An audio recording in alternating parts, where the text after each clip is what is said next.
began, as such things often did in St. Mildred's, with something entirely charming and unremarkable.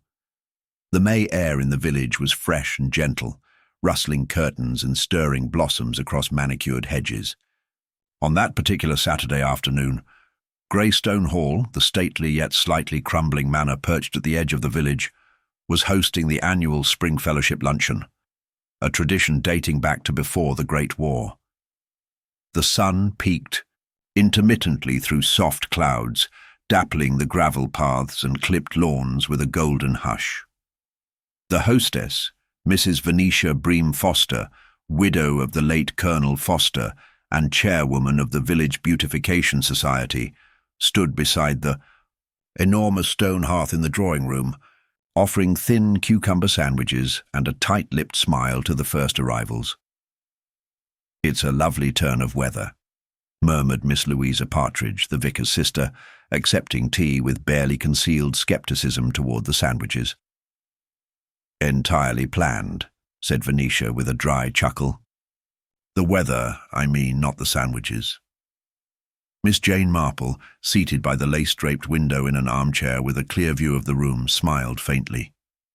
She was not an official guest per se, but her presence at such gatherings had become a village constant, like the old post-box or the ivy on St. Mildred's Chapel.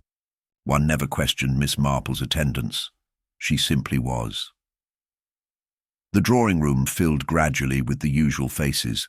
Mr. Percy Crowthorne, Greystone's house steward, wore a stiff suit and hovered near the drink tray. Mrs. Honor Blenkinsop, known for both her rhubarb crumble and her tendency to repeat whatever she'd overheard, chatted loudly with young Julian Armitage, a returned artist of ambiguous talent who had taken up residence in the gardener's cottage behind the hall. Beneath the gaiety and talk of peonies and parish council elections, there hummed the unspoken tension that always simmered under polite society, unsaid grievances, old rivalries, quiet scandal. Miss Marple, listening quietly and sipping her tea, noted it all. It was just past 4 o'clock when Venetia, attempting to light the fire in the ancient hearth, exclaimed in frustration, "Percy, the fire's not catching at all. There's no ash from this morning's blaze. That's odd." Percy approached, peered in. "It's been thoroughly cleaned, ma'am. Mr. Welborn requested it be done early." "Welborn?" said Miss Partridge, glancing up. "The solicitor?" "He arrived before luncheon," Venetia explained. "Some business with George's papers. Dull, I'm afraid." Mr. Welborn, however, had not been seen in the drawing-room since his brief arrival. Most assumed he'd already left. Percy hesitated. Strange, he didn't say goodbye. The room quieted slightly. Venetia waved a hand. "He's probably just helping himself to sherry in the study. I'll fetch him." She did not return for some time. When she did, her expression was bloodless. "Call the doctor," she said softly. "And the police. Mr. Welborn he's in the study, on the hearthrug." A hush fell, unnatural and heavy. Dr. Graham soon arrived from the village. He emerged from the study a quarter-hour later, rubbing his spectacles with his handkerchief, and muttering under his breath. "Dead," he said finally. "Most definitely. Blunt trauma to the head. Very neat." "An accident?" someone whispered. "No," Miss Marple murmured, almost to herself, her eyes drifting back to the cold fireplace in the drawing-room. It never is, when the fire leaves no ash. And in that moment, among the scones and confusion, the murder had begun. The villagers lingered awkwardly in the drawing-room, their teacups forgotten, eyes flicking toward the hallway that led to the study. A murmur of voices stirred as if the room itself were trying to make sense of what had just occurred. Venetia Bream Foster had sunk into an armchair, her handkerchief pressed to her mouth, and Dr. Graham stood by the fireplace, arms crossed, staring into its empty grate as though it might yet tell him something. Miss Marple, still in her place, by the window, glanced calmly from face to face, observing more than listening. She knew the rhythm of village life, and how a single crack, especially a violent one, could send hidden truths tumbling into view like marbles from a split sack. Percy, Crowthorne ever the dutiful steward, returned with Inspector Darnley, who had driven up from the small station at Lower Milverton. Darnley was a stocky, competent man who disliked fuss and rather fancied he could smell guilt the way a hound caught scent of fox. He wore his expression like armour, professionally impassive but edged with quiet impatience. "No one leaves," he said at once. "Everyone remains until I've spoken to you." Venetia nodded faintly. "Inspector, may I offer you the study?" "You may not," he said. "That room is now a crime scene." He motioned to Dr. Graham. "The body?" "Struck on the left side of the head, hard, possibly with something metallic, flat-edged. Death was likely instantaneous, no sign of a struggle." "No ash in the fireplace?" Miss Marple said, her voice light but clear. Darnley turned toward her, already recognizing the name and the reputation that accompanied it. "Ah, Miss Marple." "I only mention it because Mrs. Bream Foster had difficulty lighting a new fire. It was cleaned so thoroughly there wasn't a trace of ash." Which seemed odd, since fires have been lit every morning at Greystone Hall for nearly a century. Strange indeed, but not relevant to blunt force. "Trauma." "Not directly, no," she agreed, though one wonders why a fireplace would be cleaned unusually early. "Before luncheon, wasn't it, Percy?" The steward stiffened slightly. "Yes, Miss Marple. I instructed Walter, the young footman, to do so just after breakfast. Mr. Welborn insisted." "Insisted?" Darnley asked. Percy nodded. "Said it was a matter of urgency. Something to do with the Colonel's will. I thought it odd, but he seemed insistent, tense." "Tense," Miss Marple repeated, her blue eyes quietly bright. "That's interesting." Darnley jotted it down in a small leather notebook. "And no one saw him after he went into the study?" "I didn't," Venetia whispered. "I assumed he'd left." Darnley's gaze moved around the room. "Did anyone else?" Mrs. Blenkinsop raised a tentative hand. "I did hear the front door open and close around 2, but it could have been the post." "There was no post," Venetia said. "Saturdays the carrier comes at noon." Another note. "So either Mr. Welborn staged a departure, or someone else entered and exited. Julian Armitage, the young artist, with a head full of rumpled curls and a faint streak of charcoal on his cuff, leaned forward from the arm of the settee where he had perched. "May I ask, was anything taken?" Inspector Darnley frowned. "What makes you ask that?" "Well," Julian shrugged, "it sounds like this wasn't an impulsive act. Whoever did it waited until Mr. Welborn was alone. No sign of a struggle, you say, so if it was deliberate, they likely came for a reason." "That," Darnley said, "will be part of my inquiry." He turned toward Miss Marple. "You seem to know this household well." "Oh yes," she said, adjusting her shawl. "I've known Venetia since her engagement. I used to play whist with her late husband.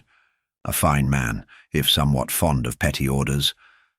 "Would he have trusted Welborn?" "Well, Mr. Welborn handled his affairs for over 20 years. But trust," Miss Marple said gently, "is rather a flexible notion, especially when it concerns death and estates." Darnley's eyes narrowed slightly. "Are you suggesting motive?" "Only observing, Inspector. Motive, I've always found, lives quietly in corners until it is suddenly needed." The questioning continued, each guest providing a version of their afternoon: who they'd spoken to, where they'd walked, what they'd noticed. Most had been in the garden after lunch, admiring the roses and avoiding Mrs. Blenkinsop's overzealous commentary. Venetia herself had briefly gone upstairs for a rest, leaving Percy to oversee the kitchen. No one had entered the study, or so. They claimed Miss Marple did not speak again until the inspector finished and began his inspection of the study. She rose without fuss and slipped quietly down the hallway behind him, offering no intrusion, only the natural curiosity of an old woman long used to moving gently through the world without stirring its surface. The study was dim, its curtains half drawn, The body of Mr. Welborn had been removed, but the heavy rug still bore the faint pattern of disturbance where he had lain. Papers were scattered on the desk, some already collected into neat piles by the constables. The fireplace was tall and deeply set, its iron grate empty, its bricks around strangely polished. "Curious," Miss Marple said softly, mostly to herself. "One expects soot even if the fire's been cleaned, yet there's none." Darnley gave her a sideways glance. "You've noticed something?" "Merely that this is not a fireplace accustomed to burning clean. Greystone's chimneys are quite old, and yet no trace." He knelt by the hearth, running a finger along the inner edge. You're right. May I ask, was anything found in the fire? Even the smallest trace?" "A button," he said, "or part of one, melted, possibly brass." Miss Marple's brow furrowed. "Buttons have a way of telling stories, especially if they come from the wrong garment." Just then, Percy returned with a folded envelope. "Inspector, this was in Mr. Welborn's satchel, addressed to Mrs. Bream Foster, marked, 'To be opened in the event of my death.'" Darnley took it with a frown. He read the letter slowly. When he finished, he exhaled through his nose and handed it to Miss Marple. Her eyes moved carefully over the neat lines of ink. Then she folded it back. "Well," she said, "that certainly deepens the matter." Darnley nodded grimly. He believed someone wanted him dead. "And he feared it would happen here," she said. "At Greystone." They looked together at the empty fireplace, the polished bricks, the vanished ash, and the sense that something very old, older than the murder itself, had just begun to stir. The letter weighed heavily between Miss Marple's fingers, the careful penmanship belying the urgency of its contents. Venetia, still seated in the drawing-room, watched the exchange with wide eyes, while Inspector Darnley's expression remained guarded, a silent testament to the seriousness of the accusation. "It appears," Miss Marple said softly, "that Mr. Welborn was not merely an observer in this household, but rather a man tangled in secrets. He foresaw danger close at hand, yet did not confide fully in anyone." Venetia's lips trembled. "He was always so reserved. I never imagined—" "Such things often lie beneath the surface," Miss Marple replied gently. "Like the smoke from a fire, invisible until it fills the room." Darnley unfolded the letter again. "He names names?" Miss Marple shook her head. "No names, only hints. Suspicion cast wide, like a net." "Then we must narrow it," Darnley said firmly. "I want to speak to everyone again. No detail is too small." As the afternoon waned into early evening, the guests and household members were gathered once more in the drawing-room. Miss Marple observed the shifting dynamics with the patience of a gardener watching a slow-growing vine twist and turn toward the light. Mr. Julian Armitage, the artist, was first questioned. His eyes, usually lively and amused, had darkened with unease. "Mr. Armitage," Darnley began, "you were near the study at the time of the murder?" Julian shook his head. "No, I was sketching in the garden, alone." "Alone," Darnley repeated, brows furrowed. "No witnesses?" "No," Julian admitted, "but I'm sure of my whereabouts." Venetia glanced at Miss Marple, who nodded, ever so slightly. The artist's nervousness was genuine, but could easily mask more than simple anxiety. Next came Percy Crowthorne, whose usual stoic demeanour faltered under the inspector's scrutiny. "Percy," Darnley asked, "you said Mr. Welborn was insistent about cleaning the fireplace early." "Yes, sir. He seemed anxious, more so than usual." "Did you notice anything unusual about Mr. Welborn's behaviour?" Percy hesitated. He seemed distracted, frequently glancing over his shoulder as if expecting someone. "And the rest of you," Darnley said, turning to the assembled group, "did anyone hear or see anything suspicious?" Mrs. Blenkinsop, as always eager to contribute, raised a finger. "I thought I heard voices near the back entrance, low voices hurried, but I thought it was just the gardener and his boy." Miss Marple's ears perked at that. "The back entrance. You say? The one near the servants' quarters?" "Yes, dear. I didn't pay it much mind at the time." Darnley exchanged a glance with Venetia. "We'll need to check with the staff." As the questioning continued, Miss Marple withdrew to a corner, her keen eyes catching a detail others had missed. The expression on Venetia's face when the back entrance was mentioned, a flicker of apprehension, barely suppressed. There was something in the slight tightening around her mouth that spoke of secrets not yet revealed. Later, when the room was quieter, Miss Marple approached Venetia gently. "You seem troubled by what Mrs. Blenkinsop mentioned." Venetia's breath caught. I suppose it is unsettling. The staff have their own lives, their own grievances. Sometimes I fear there are things about this house I do not know."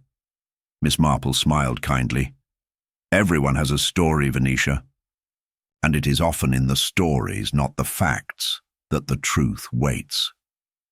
That evening, as the household retired, Miss Marple requested permission to examine the study once more, now empty of investigators but still bearing the weight of the day's events. The fireplace in particular demanded her attention. Kneeling carefully, she inspected the hearth bricks and the surrounding floor. There, almost invisible in the dim light, she spotted a faint smudge, an oily residue not consistent with soot or ash. She drew back, puzzling over it. The fire was not simply cleaned, she murmured. It was carefully wiped, concealed. Outside, the study window, the fading light cast long shadows across the gardens. Miss Marple rose slowly and walked to the window, gazing out toward the back entrance. A soft rustling in the bushes caught her attention. Turning, she saw a small, dark shape slip away. A cat? No. The movement was too deliberate. She pulled on her coat and stepped outside into the chill air, following the path toward the servants' entrance. The night was still but heavy with the scent of damp earth and flowering jasmine. Near the E.T. gate, a figure paused, caught by the faintest glimmer of moonlight. Miss Marple's heart quickened, but she said nothing, merely watching. The figure, startled, fled silently into the shadows. Miss Marple remained for a moment, then returned to the house with a new thread to unravel. Back inside, she sat by the dying embers of the cold hearth in the drawing room, fingers tracing the intricate woodwork of the mantelpiece. The fireplace, she realized, was more than just a place for warmth. It was a metaphor for the household itself, a place where appearances masked what burned beneath, hidden by careful cleaning and polite smiles. In the quiet of the night, Miss Marple's mind pieced together fragments: the urgent cleaning of the fireplace, the melted button, the secretive letter, and now the mysterious figure near the servants' entrance. The village had secrets, deep ones, and the fire, though without ash, still smouldered with untold truths waiting to ignite. Morning would bring new questions, and Miss Marple, as ever, would be ready to listen. The morning air in St. Mary Mead was crisp, carrying with it the subtle promise of spring. The village had settled into its routine, but beneath the veneer of calm, a quiet tension lingered. Miss Marple, wrapped in her shawl, stepped out into the garden just as the first golden rays touched the dew-laden rose bushes. Her thoughts churned like the restless breeze. The clues of the previous day had settled into her mind, refusing to let go. The household was stirring. Footsteps echoed softly on the gravel paths. Servants whispered behind closed doors, and in the distance the faint clatter of dishes from the kitchen drifted upward. Miss Marple's gaze drifted toward the back entrance near the servants' quarters, the place where she had glimpsed the mysterious figure the night before. A spot so often overlooked now seemed a portal to concealed truths. Venetia appeared in the garden, pale but composed. "Good morning, Miss Marple." she said softly. "I thought you might be here." "Good morning, Venetia," the detective replied, her eyes kind yet probing. "There are so many things happening here beneath the surface. Have you noticed anything more since last night?" Venetia hesitated, biting her lip. "I've been thinking about the letter Mr. Welborn wrote, about that urgency of his. There is something about the staff I find difficult to understand. They are loyal, but reserved, sometimes too much so." Miss Marple nodded. "Loyalty can sometimes mask fear or guilt. We must be attentive to what is said, but more so to what is left unsaid." Just then, Inspector Darnley joined them, his face etched with concern but professional determination. "Miss Marple, Venetia, we're about to speak with the staff. I want to cover every angle, every whisper." The three walked toward the servants' quarters, where a modest group of household staff had gathered in the morning light, their expressions guarded but curious. Miss Marple's eyes flicked over the faces, the housekeeper, Mrs. Hargreaves, prim and proper as ever, the gardener, Thomas, the cook, Mrs. Jenkins, and a young maid, Lily, who seemed especially nervous. Darnley took the lead. "We've had reports of voices near this back entrance late last night. Did anyone see anything unusual?" Mrs. Hargreaves crossed her arms tightly. "I heard nothing, Inspector. We were all in our quarters by 10. Thomas, the gardener, shifted uneasily. "I did see someone, though I couldn't make out who. It was around 9:30. They moved quickly, heading toward the back gate." Lily's eyes widened. I think it was Miss Venetia," she blurted out before clutching her apron. I saw her near the garden gate late last night." Venetia's cheeks flushed and Miss Marple's gaze softened. "I was indeed there, Lily, but I was only checking the garden for damage after the storm." Darnley looked sceptical but made no comment. "Is there anyone who might want to come and go unnoticed?" Mrs. Jenkins, the cook, spoke up with a whisper. "There are rumours about Mr. Welborn, that he kept secrets from the family, even from us." Miss Marple's mind raced. Secrets indeed, and secrets that could ignite suspicion. She turned to Lily. "Tell me, dear, do you know if anything was moved or disturbed near the back door last night?" Lily nodded quickly. "Yes, Miss Marple, I heard a soft thud like something falling, but I didn't investigate." The detective's eyes narrowed. "That is very helpful, Lily. Thank you." After the questioning, Miss Marple requested to examine the back door. The lock appeared intact, but upon closer inspection, there were faint scratches near the latch, as if someone had forced it open briefly. "Someone wanted in or out," she mused aloud. Venetia's voice was barely a whisper. Could it have been the murderer trying to cover their tracks? Miss Marple regarded her thoughtfully. Perhaps. Or someone trying to mislead us.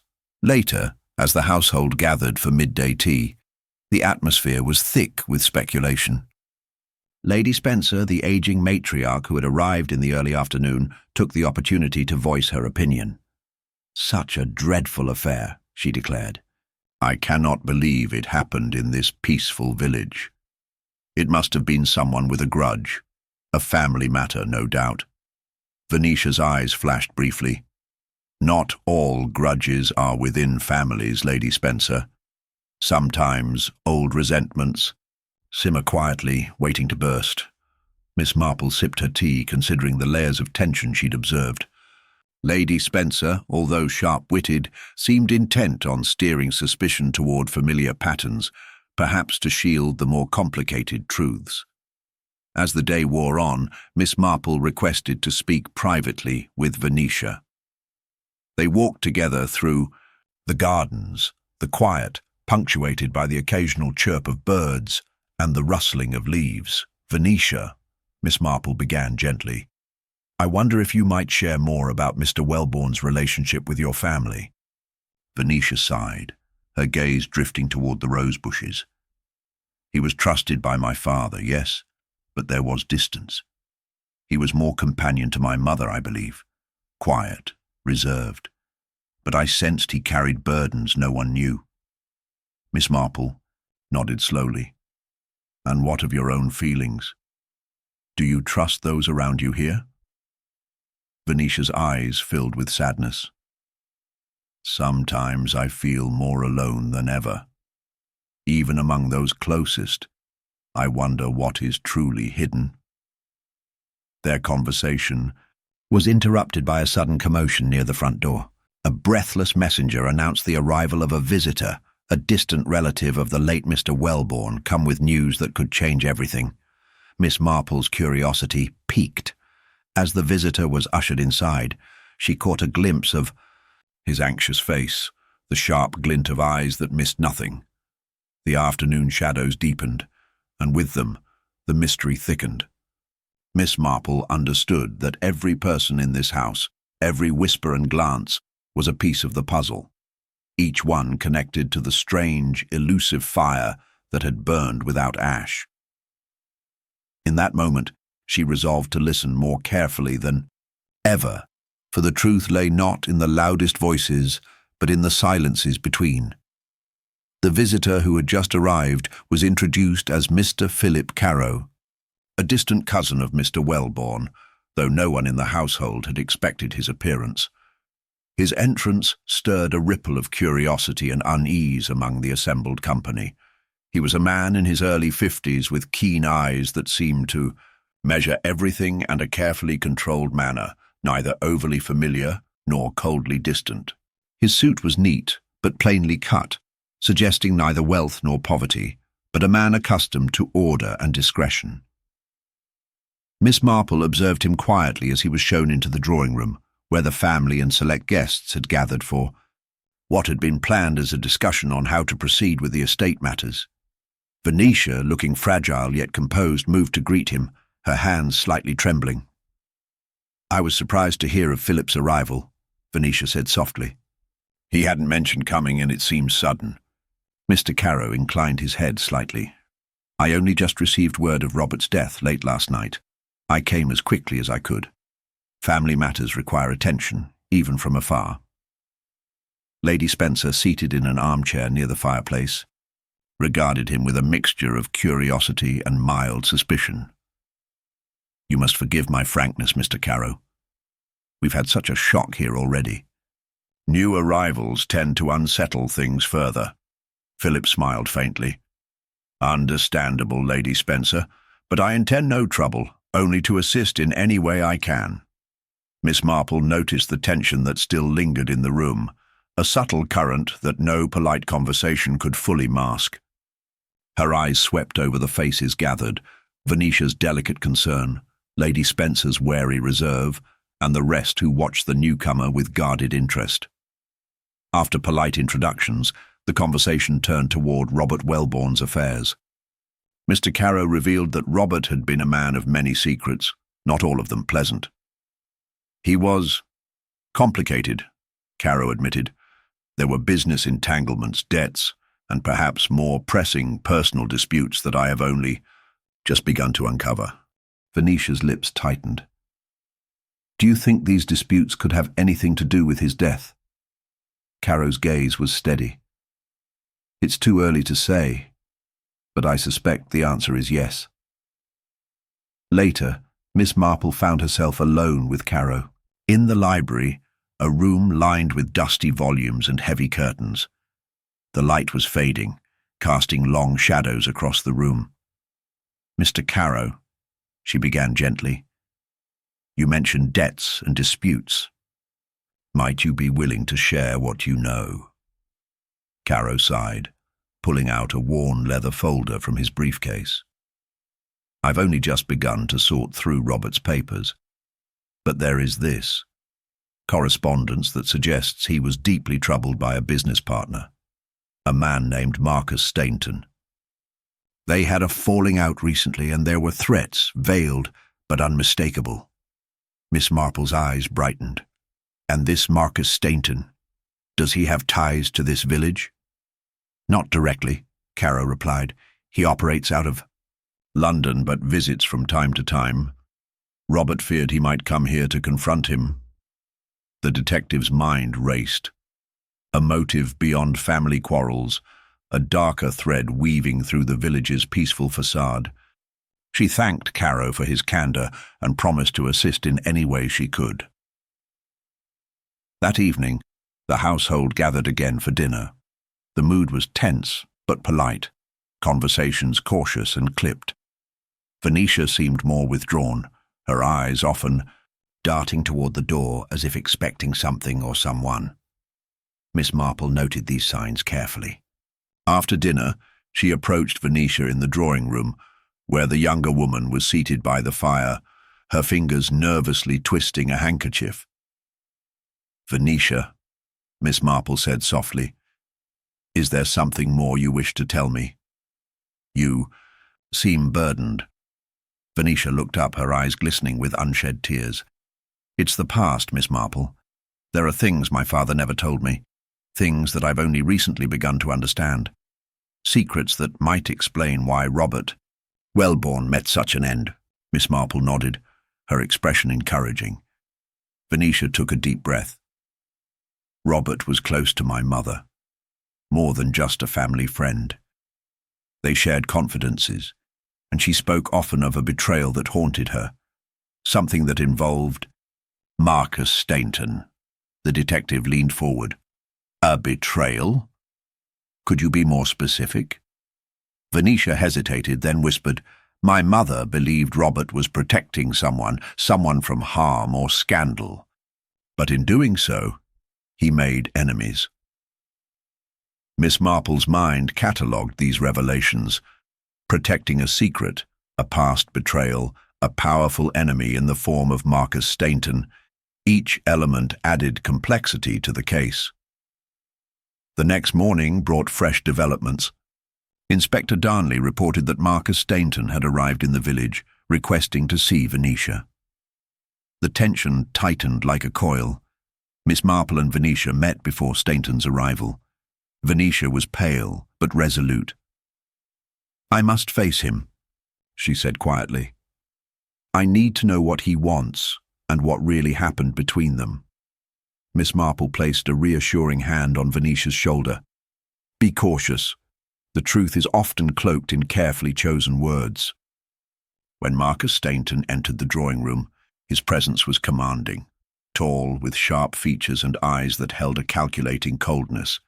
He greeted Venetia with a cool nod and then addressed the assembled group. "I have come to clear the air," he said smoothly. "Robert Wellborn and I had our differences, yes, but I had no hand in his death." Venetia's voice was steady, but her eyes betrayed a flicker of doubt. "Then why the threats? The fear?" Stainton smiled, a thin, practiced expression. "Business is a battlefield. Words are weapons, but nothing more. Robert was under pressure from many sides, not just me." Miss Marple watched him carefully. His manner was polished, yet something about his tone suggested an effort to conceal rather than reveal. After Stainton left, the atmosphere remained charged. Venetia confided in Miss Marple that she had noticed something odd: Stainton's interest in the fireplace in the drawing room, where the mysterious fire without ash had been observed. "I don't understand," she said. "Why would he focus on the fireplace?" Miss Marple smiled faintly. "Sometimes the smallest details hold the greatest importance." That night, Miss Marple retired to her room, pondering the day's revelations. She reviewed the conversations, the behavior of the guests, and the subtle clues that pointed away from simple motives. The letter Mr. Wellborn had written, the forced back door, the sudden arrival of Caro and Stainton, all threads weaving a tapestry of hidden resentments. As sleep eluded her, one thought persisted. The fire that burned without ash was not merely a puzzle of the household, but a metaphor for the unseen embers of anger, fear, and betrayal smouldering beneath the village's tranquil surface. Tomorrow, she would follow those embers, wherever they might lead. The morning light filtered softly through the lace curtains of Miss Marple's room as she awoke. the echoes of the previous evening's thoughts lingering with a quiet insistence. The puzzle was complex, each revelation like a new thread, weaving into a tapestry of secrets and half-truths. Yet beneath the surface, she sensed a pattern emerging, one that required careful unraveling in the daylight. She dressed quietly and made her way downstairs, passing the familiar rooms of the Wellborn estate, each filled with the ghosts of conversations past and promises unkept. The drawing room where Marcus Stainton had sat with such calm certainty seemed charged now. With unspoken tensions, Miss Marple resolved to visit the fireplace again, to examine those elusive clues that had caught Venetia's attention. Venetia was already in the garden, her posture rigid as she tended to the rose bushes, her expression distant. Miss Marple approached gently. "Good morning, Venetia. I thought we might review the drawing room together." Venetia looked up, a faint smile touching her lips. "I'd like that, Miss Marple." Inside the drawing room, the detective scrutinized the fireplace closely, noting the arrangement of the logs, the soot patterns, and, most importantly, the unusual absence of ash, despite recent fires. Miss Marple's eyes traced a faint smudge near the hearth, almost imperceptible. "There," she murmured. "Do you see this slight discoloration?" Venetia leaned closer. "Yes, like a stain." Miss Marple nodded. "It suggests something was recently removed, something that might have been hidden there." Her fingers traced the edge of a loose stone in the hearth. With a gentle but deliberate motion, she lifted it, revealing a small hollow beneath. Inside lay a folded piece of paper, yellowed with age but still legible. Unfolding it carefully, Miss Marple recognized the handwriting at once, Robert Wellborn's. The note was brief but pointed. "The ledger is hidden where the light does not reach, under the oldest oak. Beware those who seek with false eyes." Venetia's eyes widened. "The oldest oak? That must be the tree near the far edge of the estate." Miss Marple folded the note and tucked it into her pocket. "This changes everything. It suggests Robert was hiding something significant, likely the key to understanding who wanted him silenced." The two women hurried to the far end of the estate, where a towering oak stood sentinel over the sprawling grounds. The tree's thick branches spread wide, casting deep shadows even at midday. Miss Marple circled the trunk, examining the roots carefully until she spotted a hollow space, partially obscured by moss and fallen leaves. She reached inside and pulled out a weathered leather-bound ledger. The cover was cracked, and the pages inside were filled with neat columns of figures and annotations. As Miss Marple leafed through the pages, Venetia watched anxiously. Could this be the evidence we need? The ledger detailed financial transactions between Robert Wellborn and various associates, including payments to unknown individuals and irregular business dealings. Among the names, one stood out sharply: Marcus Stainton. "There," Miss Marple said, pointing. "Payments under consulting fees that don't match any known services. Large sums transferred just weeks before Robert's death." Venetia's voice was tight with disbelief. So Stainton had reason to threaten him after all. Miss Marple nodded thoughtfully. "But it may not be so straightforward. There's also a pattern of payments to a different name, someone named Evelyn." "Crawford," Venetia looked puzzled. "Who is she?" "I don't know yet," Miss Marple admitted, "but I intend to find out." Back at the house, Miss Marple and Venetia presented the ledger to Inspector Darnley, whose expression darkened as he scanned the pages. "This confirms there were serious financial motives," he said grimly. "We need to find this Evelyn Crawford and learn her connection to Robert and Marcus." The investigation now took a new turn. Venetia mentioned a rumor she had heard from an old village friend, a woman matching Evelyn's description, who had lived quietly in a nearby hamlet but recently disappeared without explanation. Miss Marple and Darnley decided to visit the palmed hamlet that afternoon. The journey was short, but filled with a mounting sense of anticipation. Upon arrival, the small community was tight-knit, wary of outsiders, But the local postmistress remembered Evelyn well. She was a private sort, kept mostly to herself, the postmistress said. Lately, she stopped coming by altogether. Folks said she left in a hurry. Miss Marple's eyes narrowed. Did anyone notice if she had visitors, or if she mentioned where she was going? No, ma'am, the postmistress replied, shaking her head. Only a few strange men were seen near the edge of town, but no one knew who they were. Returning to the village, Miss Marple's mind turned over the new pieces of the puzzle. Evelyn Crawford's sudden disappearance suggested she might hold crucial information, or be in danger herself. She shared her thoughts with Venetia that evening over tea. Whatever Evelyn knows, it seems others are desperate to keep it hidden, Miss Marple said. Robert's death may be just the beginning. Venetia shivered. Do you think she's next? Possibly, which is why we must act quickly. The following morning, as dawn broke over St. Mary Mead, a frantic knock echoed. Through the Wellborn estate, Miss Marple opened the door to find Lily, the young maid, breathless and pale. Miss Marple, there's been a terrible accident near the old oak, she cried. Rushing outside, they found a small crowd gathered around the base of the tree. There, slumped against the roots, was Evelyn Crawford, alive but unconscious, her clothes torn and face bruised. Miss Marple knelt beside her, gently checking for injuries. She's been attacked, she said softly, but she's alive. We must get her inside and care for her. As Evelyn was carried into the house, Venetia whispered to Miss Marple, Someone doesn't want the ledger or Evelyn's knowledge to come to light. The detective's eyes glinted with renewed determination.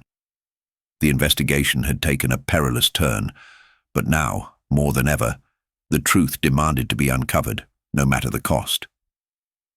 The soft murmur of voices filled the air as the villagers gathered in the Wellborn estate's drawing room, the space now transformed into an impromptu infirmary.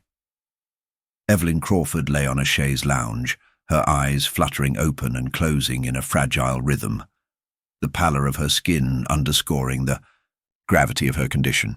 Venetia sat nearby, gently pressing a damp cloth to Evelyn's forehead, while Miss Marple observed quietly, her mind racing to connect the new pieces of the puzzle. Inspector Darnley paced slowly, rubbing his chin. Whoever attacked Evelyn was determined to keep her silent, he muttered, but we still don't know what she knows. Miss Marple nodded thoughtfully. Nor do we know why Robert Wellborn went to such lengths to hide the ledger, but Evelyn's survival changes the stakes. Venetia glanced at Evelyn with concern. She hasn't spoken since the attack. Perhaps the shock has rendered her mute, or she fears to speak. Just then, Evelyn's eyelids lifted more fully and her gaze fixed on Miss Marple. You must protect the ledger, she whispered, her voice barely audible. Miss Marple leaned closer. We will, Miss Crawford. But you must tell us what you know when you are able. Evelyn's eyes flickered toward the window, as if wary of unseen dangers lurking beyond the walls. There are others. They will come. A sharp knock interrupted the tense silence. The door opened to reveal Geraldine Talbot, the village's long-standing magistrate and a woman whose stern visage belied a keen intellect. Miss Marple, Geraldine began, I have just come from the town council meeting. There is growing unrest about these events. Some are questioning whether the Wellborn estate should remain untouched by further inquiry. Miss Marple exchanged a glance with Venetia. That unrest is predictable, but it will not deter us. Justice must prevail. Geraldine sighed, stepping further into the room. You must be careful. The village's tranquility is fragile. Miss Marple inclined her head in acknowledgement. Fragility often conceals the sharpest truths. As Geraldine departed, Miss Marple turned her attention back to Evelyn, who was now drifting into a restless sleep. Venetia, sensing the detective's thoughts, whispered, Do you believe the attack on Evelyn was orchestrated by someone close to Robert? It's likely, Miss Marple replied. Such matters seldom involve strangers. The most dangerous deceptions are those concealed behind familiar faces. The afternoon waned as Miss Marple requested Venetia accompany her to the village library. There, amid the faded pages of old newspapers and parish records, they sought the elusive Evelyn Crawford's background. "Here," Venetia said, pointing to a brittle obituary dated 7 years prior. Evelyn's mother, Anne Crawford, passed away tragically. It says here she was involved in a scandal concerning stolen land titles. Miss Marple's eyes brightened. A motive, perhaps, handed down through generations. As they examined further records, Venetia noted a series of anonymous letters sent to the Wellborn estate over the past few months, warning Robert to cease his investigations into the Crawford estate. The letters had been dismissed as pranks, but their tone was increasingly threatening. Returning to the Wellborn estate, Miss Marple found Inspector Darnley conferring with Marcus Stainton in the hallway. The inspector's expression was grim. "Marcus denies any involvement in the threats or attacks," Darnley reported as Miss Marple approached. "He insists he was away during Evelyn's assault." Miss Marple nodded but said nothing. She sensed that Marcus's alibi, though superficially sound, deserved closer scrutiny. Later, in the drawing room, Venetia mentioned a curious detail she had overheard from Lily, the maid. Marcus had asked the gardener to procure a rare herb used in herbal medicine, one known to induce temporary unconsciousness. That herb could explain Evelyn's survival despite the severity of her injuries, Miss Marple mused. Someone may have intended to harm her more severely, but changed course. Venetia shivered. Or perhaps wanted to incapacitate her quietly. Miss Marple's gaze grew sharper. Precisely. And if that's true, whoever attacked Evelyn must have been familiar with such remedies, knowledge not common among the village folk. The detective considered the possibilities. The village's serene facade was fracturing, revealing a web of relationships intertwined with deceit, old grudges, and a desperation that could drive anyone to violence. As evening approached, Miss Marple requested to speak privately with Venetia.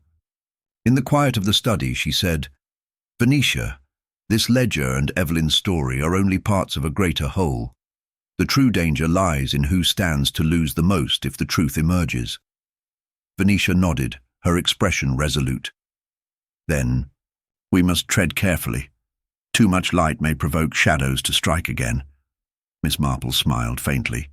"And shadows are exactly what we must chase away." That night, as the household settled into uneasy silence, a figure moved stealthily near the Wellborn estate's perimeter. Hidden by the darkness, eyes glinted with resolve, watching, waiting for the right moment to silence the threat Evelyn posed, before Miss Marple's quiet investigations could unmask the true villain lurking among them. Yet, even in the face of such danger, Miss Marple's calm mind worked steadily, piecing together subtle clues hidden in human behavior, the nervous glance, the too eager denial, the unspoken tensions. The village's secrets, once buried, were now rising to the surface, ready to be exposed in full. And Miss Marple would be there to meet them, as she always was, with quiet wit and an unerring sense of justice. Miss Marple awoke early the next morning, her thoughts still lingering on the quiet figure she had glimpsed lurking near the Wellborn estate the night before. The village, though outwardly tranquil, pulsed with hidden tension, like the faint tremors before an unseen storm. She dressed carefully, slipping into her favorite muted shawl, and made her way to the kitchen, where Venetia was already preparing tea. "Good morning, Venetia," Miss Marple greeted softly. "Did you sleep well?" Venetia looked up, weariness evident in her eyes. "As well as one can with all that has happened. Evelyn's condition remains delicate, though the doctors are cautiously optimistic." Miss Marple poured herself a cup and sat near the window, watching as the first rays of dawn filtered through the lace curtains. "We must keep a close eye on her then. Her testimony will be crucial." Venetia nodded. I fear the shadows that gather around her are lengthening. We must be vigilant." Their conversation was interrupted by the sharp ring of the telephone. Venetia answered briskly, her face growing serious. "Inspector Darnley wishes to speak with you, Miss Marple. He's on the line now." Taking the receiver, Miss Marple listened attentively. "Yes, Inspector." "There's been an incident," Darnley reported, his voice low. "Marcus Stainton has been found unconscious in the stables. The gardener discovered him early this morning. No apparent injuries, but he's unresponsive. The doctor suspects poisoning." Miss Marple's brow furrowed. "Poisoning? This complicates matters considerably." "Indeed. We're treating it as an attempted murder. We suspect it's linked to the ledger and the threats against Evelyn." "I will come at once," Miss Marple replied. Venetia and Miss Marple hurried to the stables, where Marcus lay on a cot, pale and fragile, attended by Dr. Hadley. The doctor shook his head. "He's stable for now, but it's clear he was given a potent toxin, probably slipped into his morning tea or food." Miss Marple approached Marcus's bedside, noting the faint twitch of his fingers. "Do you remember anything, Marcus? Anyone who might want to harm you?" Marcus's eyes fluttered open briefly, and he whispered hoarsely, I don't know. There are too many who wanted the ledger kept secret." Venetia tightened her grip on Miss Marple's hand. "This is worse than we imagined." Miss Marple nodded. "Yes, the danger is escalating. We must act swiftly." Leaving Marcus to recover under the doctor's watch, Miss Marple and Venetia returned to the drawing room. The atmosphere was thick with unease as the household absorbed the news. Geraldine Talbot arrived shortly after, her sharp gaze sweeping the room. "This is no longer merely a scandal. It's become a battle for survival." Miss Marple turned to her. "And yet, the answers we seek still lie within this circle." Geraldine hesitated, then said quietly, "I fear someone among us is willing to kill, to protect their secrets." The detective's eyes met hers steadily. "Then we must uncover those secrets before more harm is done." Throughout the day, Miss Marple visited the villagers, her manner unassuming as she engaged them in casual conversation, all the while observing subtle changes: the forced smiles, the hurried glances, the slight tremor in her hand. Each detail added to the growing mosaic of motives and opportunities. At the village post office, she spoke with Mrs. Hargrove, the elderly shopkeeper, who mentioned a heated argument overheard between Marcus and Harold Bennett just days before. "Something about money and betrayal," Mrs. Hargrove recalled. "Marcus accused Harold of trying to hide something. Harold's reaction when questioned was defensive, but his eyes betrayed a flicker of anxiety. 'I have nothing to hide,' he insisted. Marcus's accusations are baseless." Miss Marple filed this away. It seemed the ledger's secrets were stirring more than one desperate heart. Returning to Welbourne Estate that evening, Miss Marple requested a quiet moment with Venetia by the fireplace. The flickering flames cast long shadows mirroring the growing darkness in the village's undercurrents. "I have been thinking," Miss Marple began, "about the ledger itself. It must contain evidence damaging enough to prompt threats, assaults, even attempted murder. But the ledger cannot have been the sole motive. Someone here carries a deeper burden." Venetia considered this. "You mean a secret tied not only to money, but to personal shame or fear?" "Exactly. And in such cases, fear can twist even the kindest souls into dangerous ones."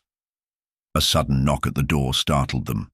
It was Lily, the maid, looking unusually pale. "Miss Marple," she said hesitantly, "I found this hidden beneath the loose floorboard in the library." She handed over a small folded piece of paper. Unfolding it carefully, Miss Marple read the hastily scribbled words, "Beware the fire that burns without ash. The truth will scorch those who seek to hide it." Venetia gasped.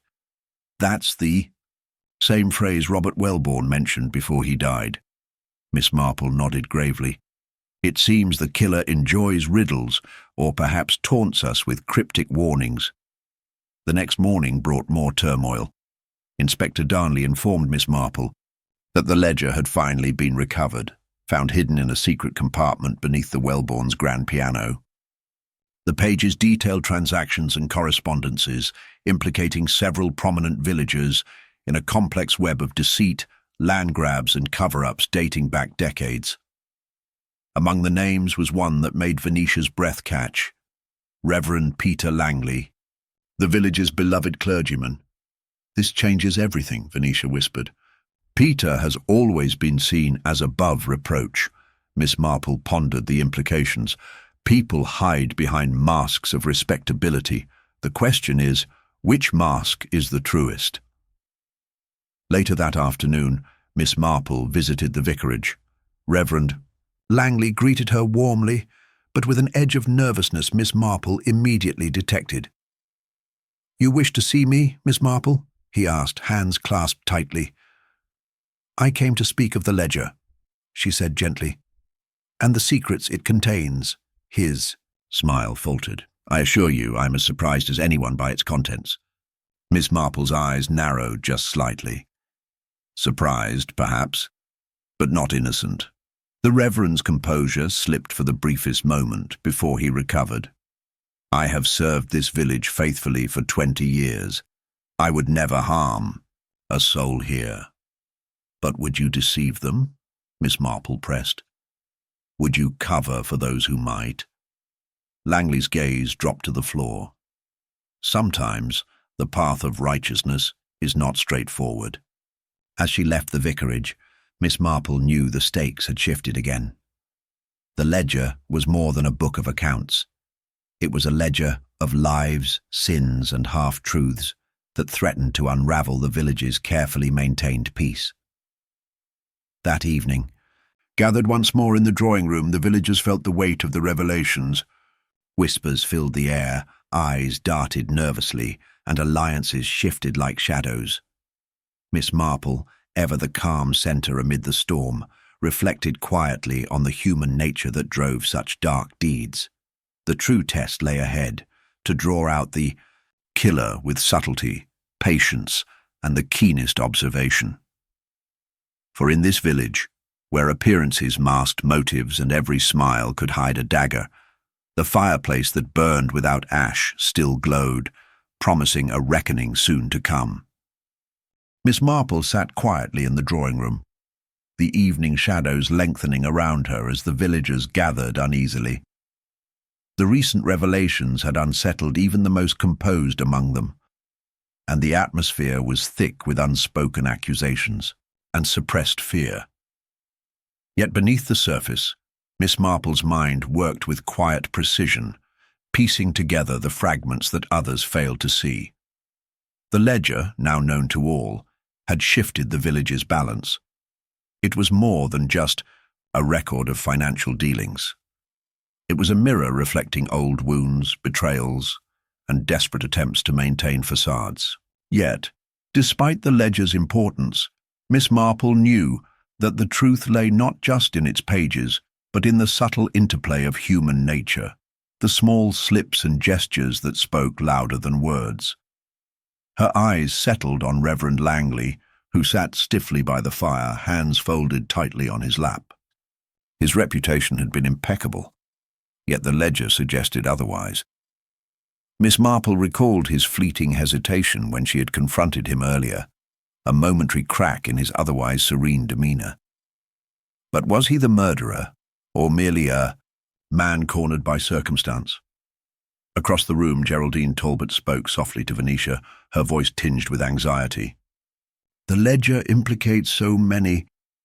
It's as if the entire village is caught in a web." Venetia nodded grimly. "And now Marcus is gravely ill, almost a victim himself. Whoever is behind this is growing bolder." Miss Marple's gaze drifted to the fireplace, where the flames cast flickering light on the faces around her. She thought again of the cryptic note, "Beware the fire that burns without ash." It was more than a riddle. It was a warning. The fire, like the killer, left no obvious trace, no ash to mark the destruction left behind. Suddenly the door opened quietly, and Inspector Darnley stepped in. His face was grave. "Miss Marple, I've received a report from the coroner." "Go." "On," she invited. The cause of Robert Welborn's death was indeed poisoning, but the substance was not what we initially suspected.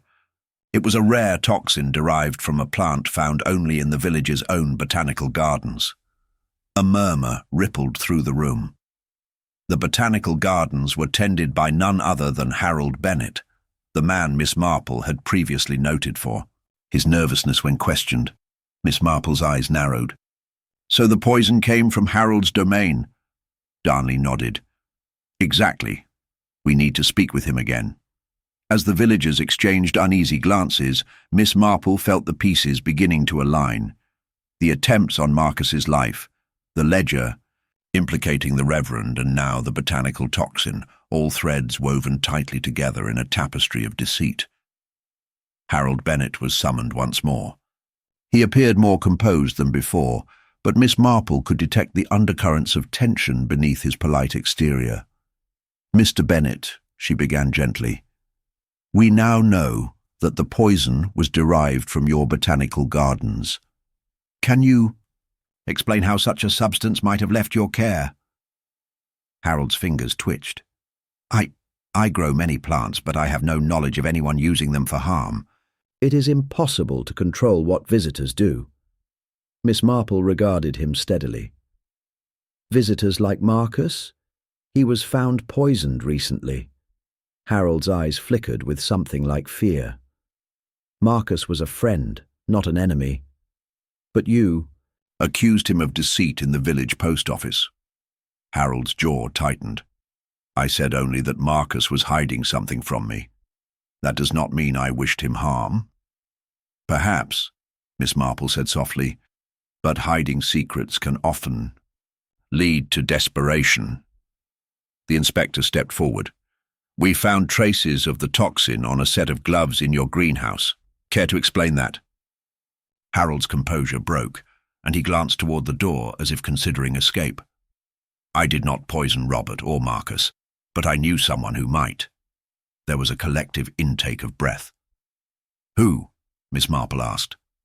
Harold swallowed hard. "Evelyn. She has been desperate to protect her family's legacy. When Marcus threatened to expose the ledger, she feared ruin." Venetia gasped, clutching her handkerchief. Miss Marple kept her tone even. "Do you have proof?" Harold shook his head. "No, only suspicions. But Evelyn was seen near the stables the night Marcus was poisoned." The room grew silent, the weight of the accusation settling heavily. Venetia stepped forward, her voice trembling. "Evelyn would never, would she not?" Miss Marple interjected. "Fear makes prisoners of us all, Venetia." As the night deepened, Miss Marple pondered this new development. Evelyn's fragile state, the ledger's dangerous, secrets, and now Harold's suspicion. The web tightened further. She retired to her room later, but sleep evaded her. She reflected on the subtle signs, the inconsistencies in alibis, and the peculiar detail no one had yet mentioned, the fire that burned without ash. What was it that left no trace, yet wrought devastation? Morning brought fresh resolve. Miss Marple requested a private audience with Evelyn. The young woman, pale and delicate, met her in the sunlit parlour, eyes wide but wary. "Evelyn," Miss Marple began kindly, "I understand these are difficult times, but I need to ask, did you have any quarrel with Marcus?" Evelyn's lips trembled. "No, Miss Marple. I only wanted to protect my family." "And the ledger? Did it frighten you?" "Yes. It held truths that could destroy us all." Miss Marple nodded. "Fear can lead us to desperate acts, but truth always finds a way." Evelyn's gaze fell. "I didn't poison Marcus. I swear it." Miss Marple believed her sincerity, yet the question remained. Who had the strongest motive, the calmest hand to administer the toxin, and the most to lose. Later that day, as the villagers gathered again, Miss Marple quietly observed. Geraldine Talbot appeared more unsettled than before, her eyes darting nervously. Even Reverend Langley seemed burdened, his usual ease replaced by a subtle tightness in his posture. Miss Marple approached the hearth once more, the flickering flames dancing like shadows of suspicion. She knew the final test was near, a subtle psychological game to draw out the truth from the one who believed themselves beyond suspicion. For in a village where secrets festered beneath polite smiles, the one who burned without ash could not hide forever. The morning air was crisp as the village slowly awoke, but the usual peace was shattered by an undercurrent of tension that threaded its way through the streets like a whispered warning. Miss Marple, sitting by the window of her modest sitting room, watched the village stir. The faces she had come to know over the years were etched with fatigue and unease. The murder of Robert Wellborn and the near-fatal poisoning of Marcus had unsettled them all, yet no one had grasped the true depth of the deception lying beneath polite society. Her thoughts returned to the fireplace in the drawing-room of Crowborough Manor, the hearth that burned without ash. That strange phrase, whispered in a note found by Marcus's bedside, was more than a cryptic message. It was the key that unlocked the entire puzzle.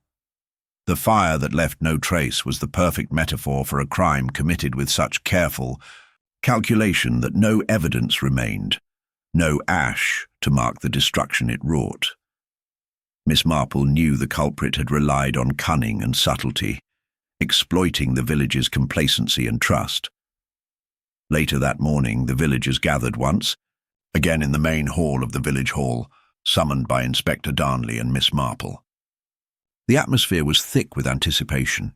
Many wore anxious expressions. Some clutched their hats tightly, as if holding on to their composure by sheer will.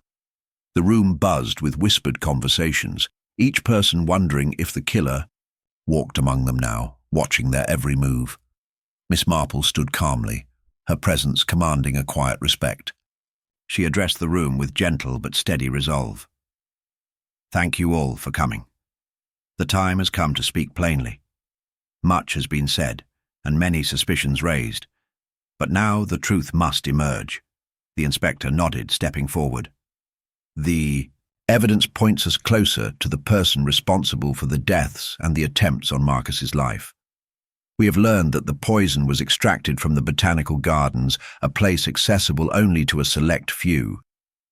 But the toxin itself was merely a tool. The true motive lies far deeper." Miss Marple's eyes scanned the crowd, noting each expression with care. This village has long lived under the shadow of secrets and half-truths. The ledger that Marcus discovered revealed betrayals that threatened the reputations and fortunes of several here. Her gaze settled on Geraldine Talbot, whose face paled under the scrutiny. "Geraldine, would you care to explain your sudden urgency to silence Marcus?" Geraldine swallowed hard, her fingers trembling as she clutched the edge of the chair. "I did not want Marcus harmed," she whispered, voice barely audible. "But yes, the ledger contained names that could destroy us. I only wished to protect what little dignity remained." Miss Marple nodded sympathetically, then turned to Reverend Langley. "And you, Reverend, you seemed uneasy when the ledger's contents were revealed." The Reverend's usually steady voice faltered. "It is true the ledger implicated me in dealings that would shock the parish, but I had no hand in this crime. I sought only to preserve my flock from scandal." The room's silence was interrupted by a sudden movement near the doorway. Venetia Blake stepped forward, her eyes blazing with quiet determination. "Enough of these half-confessions. The truth has been hidden for too long. It is time for the real culprit to be named." Miss Marple's lips curled in a faint smile. "Patience, Venetia. All will be revealed in due time." She turned her attention to Harold Bennett, who sat stiffly by the side. Harold, you told us of your suspicions regarding Evelyn. What do you believe she did? Harold hesitated. I believe Evelyn poisoned Marcus to keep the ledger and the truth buried. She has always been desperate to protect her family's name. The room gasped collectively. Evelyn's face drained of colour, her hands clenched tightly in her lap. I would never, she stammered. Miss Marple raised a calming hand. We must not jump to conclusions based solely on fear or guilt. Each of you has had motives and secrets. The question is, who was clever enough to weave them into a deadly tapestry? She then asked Inspector Darnley to bring forward an object retrieved from the greenhouse, a small, ornate matchbox engraved with a peculiar emblem. The villagers leaned in, curiosity piqued. This matchbox was found near the scene where Marcus was poisoned, the inspector explained. Notably, it belongs to none other than Geraldine Talbot. Geraldine's composure cracked. I don't know how it got there, she murmured. I have no idea.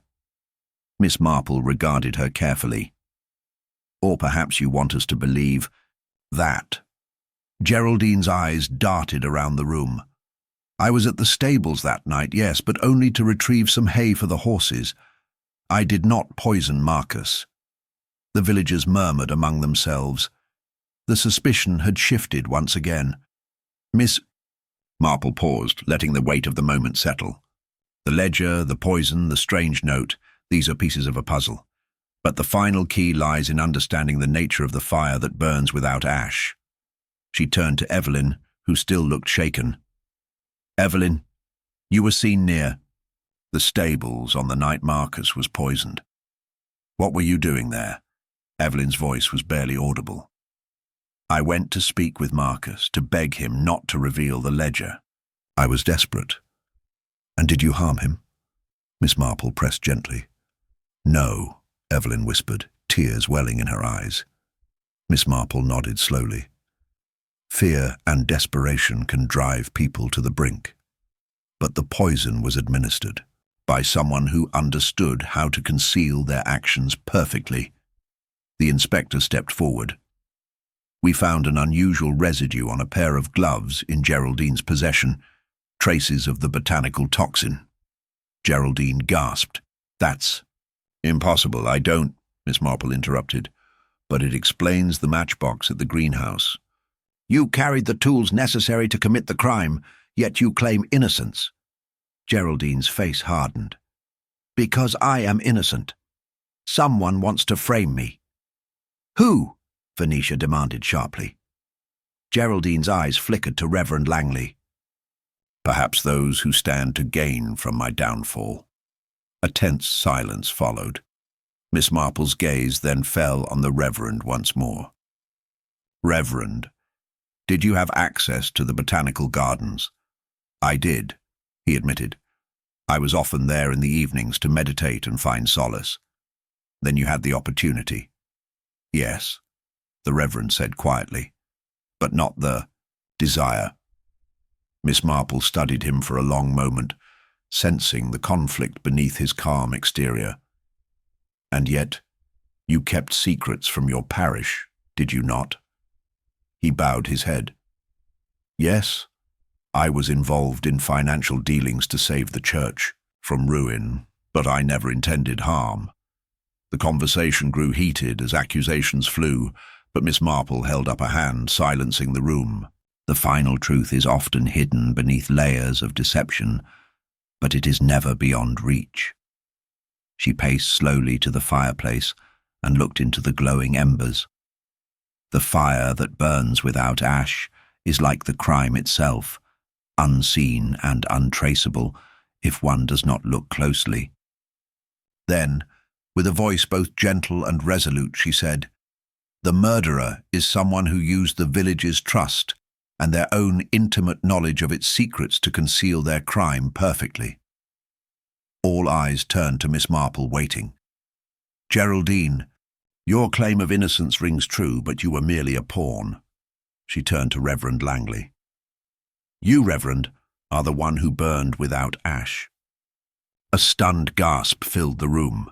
Miss Marple continued, "You had the motive, the church's precarious finances, and the knowledge of the botanical garden's rare plants. You poisoned Robert Welborn to silence him, and attempted the same with Marcus, who threatened to reveal the ledger." Reverend Langley's face drained of colour. "How did you know?" "Because only someone familiar with human nature could orchestrate such a deception without leaving a trace." "You thought you could burn the village with a fire leaving no ash." He sank into a chair, defeated.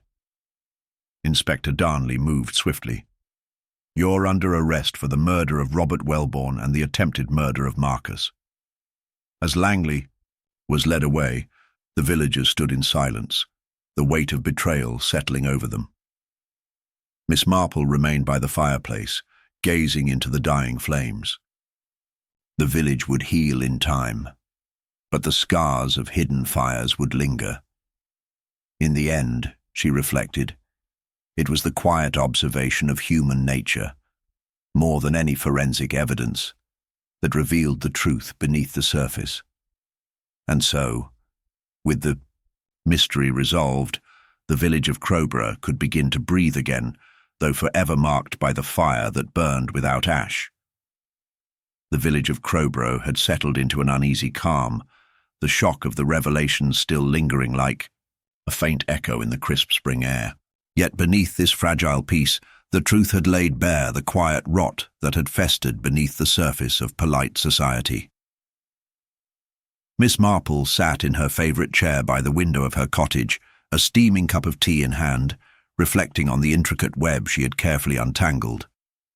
The village, with all its charm and quaintness, had harboured secrets darker than the shadows cast by the ancient oaks lining its lanes. It was not the evidence of science or forensic prowess that had brought the truth to light, but rather the quiet observation of human nature.